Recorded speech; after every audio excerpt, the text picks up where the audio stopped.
Our first speaker in this subset would be Dr. Rashmi Krishnamurthy, consultant glaucoma at LVPI, who's dealing with complex glaucoma cases in her practice, and she's the ideal one to talk on Kahoot dual blade is the way to go in MIGS.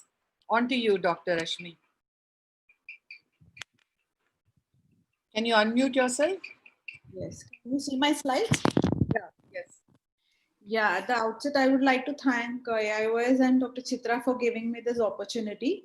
I would like to argue that Kahoot dual blade is the new way to go in MIGS.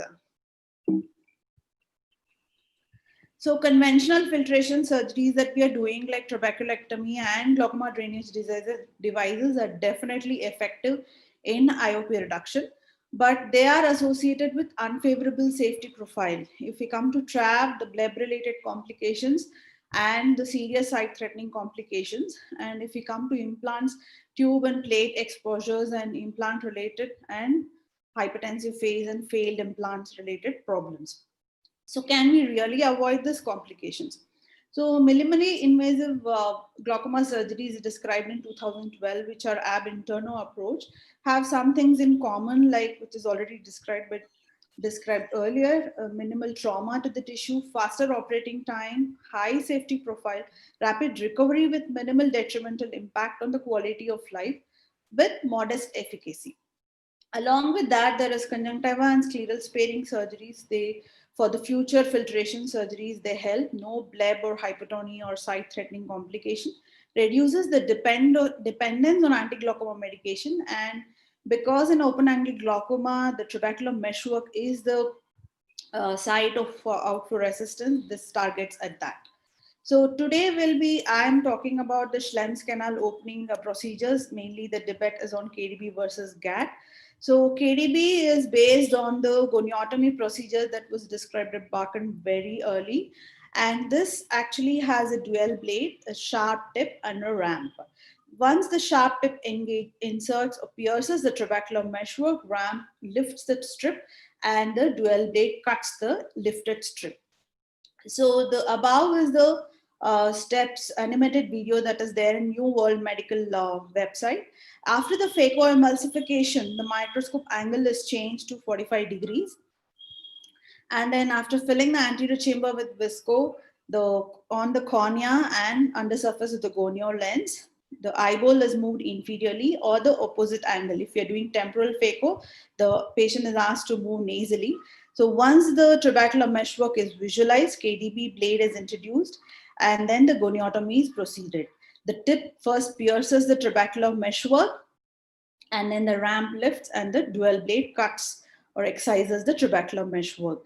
There is some amount of blood that is seen.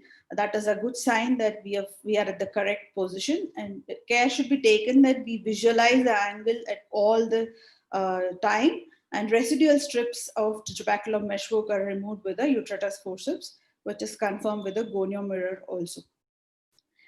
So at the end of the surgery, it looks very neat and clean, like our standard procedure. So post-operatively, we can see that this is the area where it was done. In our series, intraoperative hyphema as documented is the most common. So we can see that from the baseline, it has reduced the medication and also the intraocular pressure. We had done a 9 eyes where the intraocular pressure was under control with maximum medication in POAG eyes. All the complications also decrease within a week. And these are some of the contraindications where there is preoperative very high IOP, low target IOP required, new vessels, angle closure, and who have allergy to medication. Coming to the argument between comparing with GAT and KDB goniotomy, first is the degrees of treatment. So in GAT, 360 degrees is targeted, whereas in KDB, it's 90 to 110 degrees.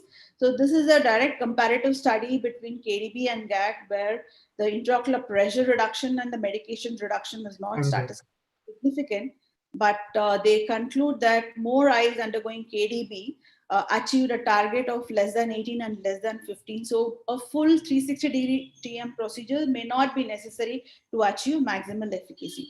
Second is the cost. So how to decrease the cost of KDB? One thing with the advantages that is it has, if more number of people start using it. Now the cost is around 25,000 to Indian rupees. So the cost will definitely come down. And the second thing is this.